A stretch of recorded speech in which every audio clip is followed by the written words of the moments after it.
Yung mga nabibili po sa mall yan, sir. Ah, bakak. Liyok mo yun.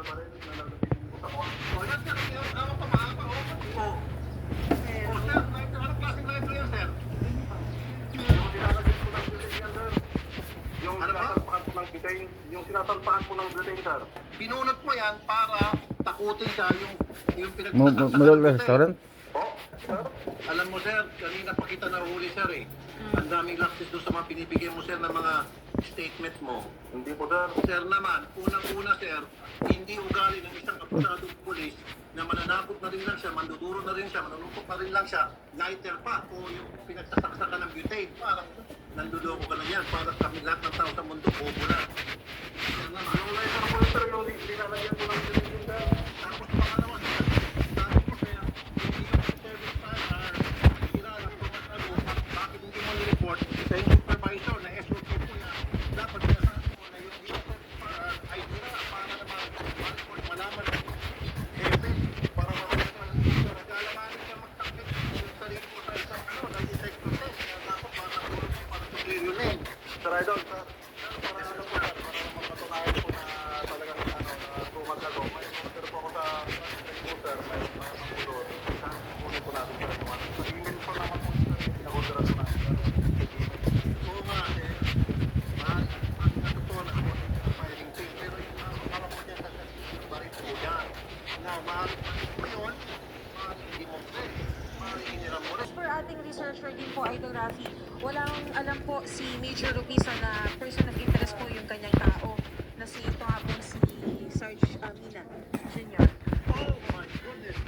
Medyo, Ay, hindi mo alam hanggang ngayon na person of interest itong bata mo. hindi pa rin daw po kasi nakakausap ni Sergeant Cariaga, ito nga pong si Sergeant Mina. Medyo alam na ng buong Pilipino hanggang dito sa Amerika, Canada, Europe, Asia, Dubai, Middle East, alam na ito pong si Sergeant Mina ay person of interest at ikaw, chief of police, at ikaw, boss, itong si Mina, hindi mo pa alam na person of interest pa itong bata mo, samantalang lahat ng Pilipino hanggang sa buong universe, sa mga planeta, alam Pan, na may masabi ko dagat, Pan.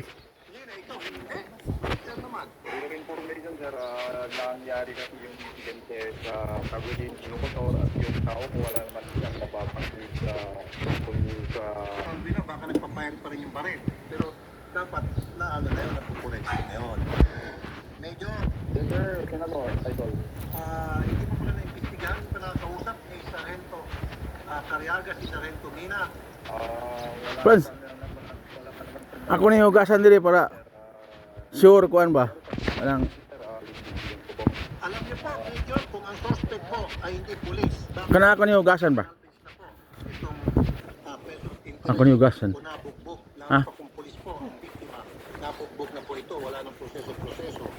Porket ang person of interest ay pulis, kailangan maraming proseso at kailangan binibibiin at kailangan mabagal yung gano'ng investigasyon. Di ba, sir, Major?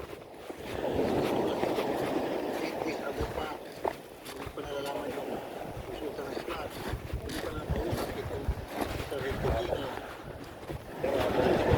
Hindi ko alam na siya. Doon na police station po, sir. Even though tao ko niya, sa akin, nangyari yung incident.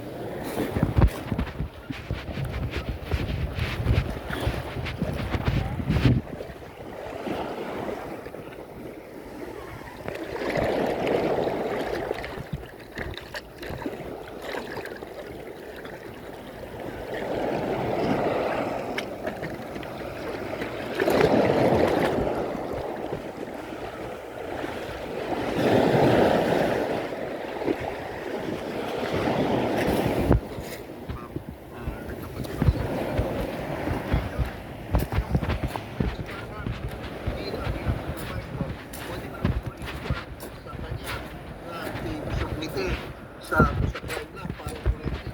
Balik, sinagamit ko.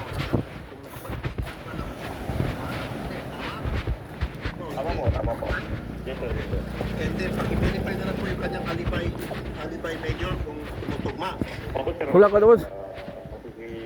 Pag-cooperate kami sa inyo. Alas 6, alas 7 pa mo mo. Pwede natin Mag-13. sa inyo para kahit Wala ka automatis. Major, ganito po Major, ano, bata ka pa Major, malayo pang marating mo. Ilang taon ka pa serbisyo.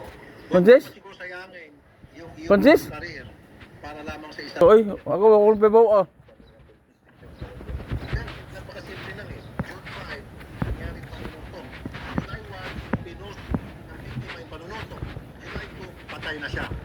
Yes, sir. Sige, pagtulungan po kami sir, kung ano pong Hindi mo kailangan maging isang rocket scientist ka, sir, para may tahi-tahi mo itong ganitong klase ng insidente na para yung kapapot yung conclusion, pwede match na kung sino talaga may kagagawan, posibleng malaking porsyento na may kagagawan sa kaso ito. Gets mo? Opo sir, gets ko po. Pulis mo kayo, sir, di ba? Opo sir, opo sir. Wag naman ganun, sir. Wag kayo magtakipan, sir. Dahil I assure you, sir, na once na nakahon namin dito si Sargento Amina, Franz, Pamili City. Wala ko na ta. then I will make sure, sir, Francis, na one way or the other, may kalalagyan din. ito. Pero kung ikaw, sir, ay gagawa ng tama, I'll make sure na... Oh, nag-uwan man. Saan gusto mo rin? Kanang dahon sa gabi? Ah, dahon pa man. Opo sir, opo sir. Sina ka ito, naglingkod mo. Alam, Pero lang po sir. ihapin sa mulo ba tanging basa? Ha? Hello po. Iakyat natin to sa video sa RD. Yes po. Kung hindi, Minasa. papaimbestigat sa NBI. Ilipat na lang natin. O Pamili 7. Yung mga pulis dyan sa... Lako-lako ko dito ba? Tama yun, Idol. Para may cross-investigation. Hindi man ko masakay motor. Lako-lako man ko. Yes po, opo. Yun na muna, sige. Ha?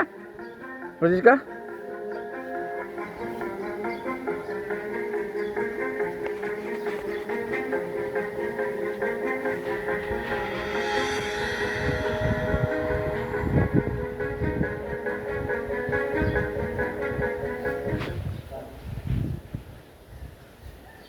Idol, sa ating sumbong at aksyon, nandito si Miss Au, ito yung nanay, at si Lennon, ito yung pinsan. Reklamo niya ang pulis na may hawak sa kasong panggagahasa sa kanyang anak na minor de edad na ginahasa ng isang barangay chairman sa kanilang lugar dahil sa hindi agad hinuli daw yung suspect noong mismong Bayad. araw na nangyari kahit tinuturo na nung bata ang suspect. Na ito po ay naganap noong December 12, 2018 sa San Marcelino, Zambales. Ang biktima, Idol, ay tatlong Namilang taong kwarta, gulang kapitan man. lang po.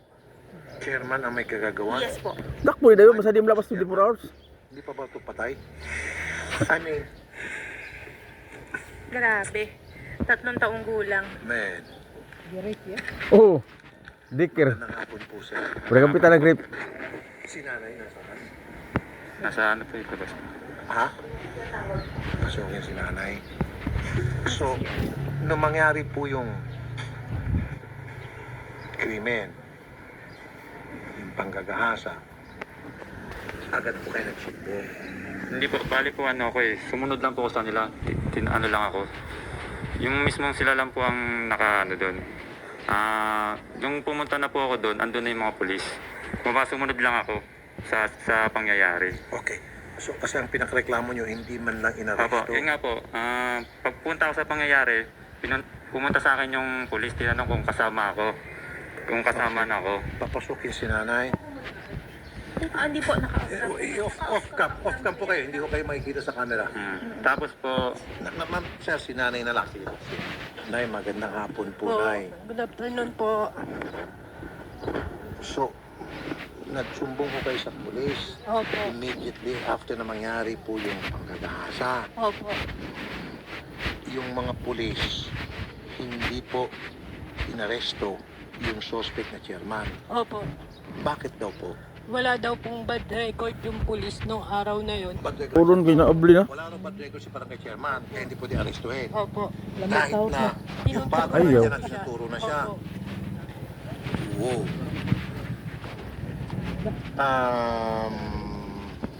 PO2 Roberto Roy Destura, investigador, San Marcelino, Zambales.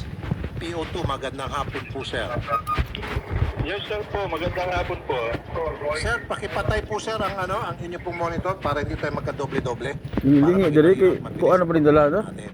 Gamay pa sa managan. Yan, nasa picture, sir, right? Opo, siya po. Okay. PO2, Yes sir. bakit po, sir, nung itinuro ng bata si chairman na siya yung nanggahasa sa kanya, at pasok Ngano mga madre? Na mga butang paduol mga. Medical na yung bata and then in-arrest po si chairman. Napa-medical na po nila yung bata before po sila pumunta dito sa police station. Okay.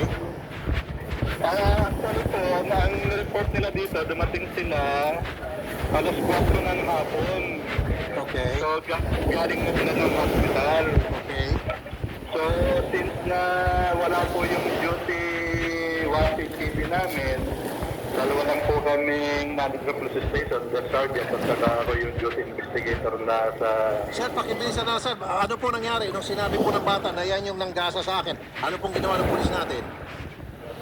Ako po, since wala po yung pulisuma namin, inassist ko po muna sila. Sabi ko, kasi po galing sa conference yung duty watching TV, on the way na po sila, Kabanggan pa lang po sila noon.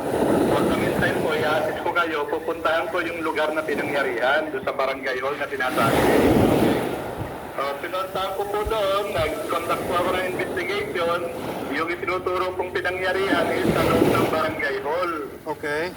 Nakausap ko po lahat yung mga kagawad doon, barangay secretary, barangay treasurer, mga magulang, teacher ng bata. Na yung bata po, naglalaro lang doon sa harap ng daycare center at sa katalog ng room, hindi po gumagawi sa loob ng barangay hall. Okay. So, ang ginawa ko nga po, nung after kong malaman yon, bumalik po ako dito sa police station, naiwan po yung victim at saka yung nanay. Sinama ko po sa kanila, pinaliwanag ko na malabo kung mangyari yung pag-aukusan nila.